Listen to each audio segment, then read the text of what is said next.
and this capacity charge is backed by sovereign guarantee.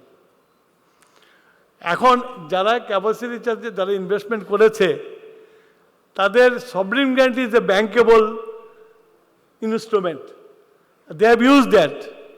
আমি যদি এখন সভরেন গ্যারান্টি চাই তাকে ফেরত দেবে, আমাকে ফেরত দেবে না। তার অর্থ হলো যে state is bound to give the money, আমি যতই চেষ্টা করি না কেন আপনার।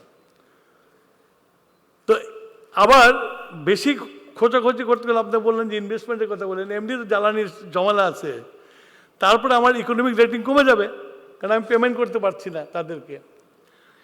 তো এমন একটা পরিস্থিতির মধ্যে আমরা দায়িত্বভার গ্রহণ করেছি এবং আমরা প্রতিনিয়ত আমরা এই এনার্জি সিকিউরিটি নিয়ে কাজ করছি।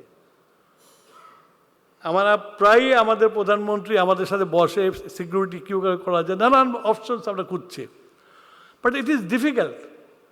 Energy itself is a difficult subject.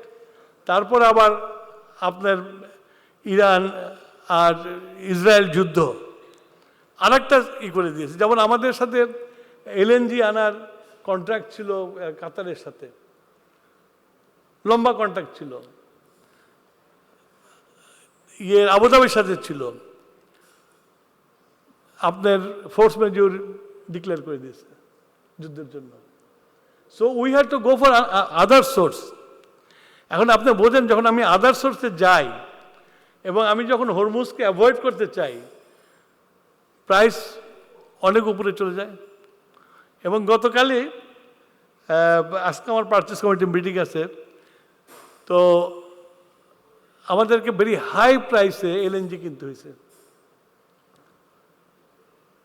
তো অর্থ সচিব বলছিল যে আপনারা যে এত দামে কেনেন তা আমাদের যে বাজেটারি আছে সাবসিডি দেওয়ার সেটা তো শেষ হয়ে যাবে, বেশি দিন চলবে না। তাহলে তা অর্থ মন্ত্রণালয়ের তো একটা লিমিট আছে আপনার।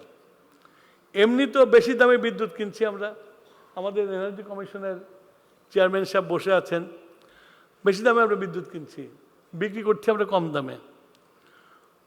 সেটার জন্য এই যে আপনার আমার জন্য সবচেয়ে বড় ডিফিকাল্টি হয়ে গেছে যে বকেয়া বিল রেখে গেছে 67,000 crore টাকা। আমি এটাকে কিভাবে ঠিক করব আমি নিজেও জানি না।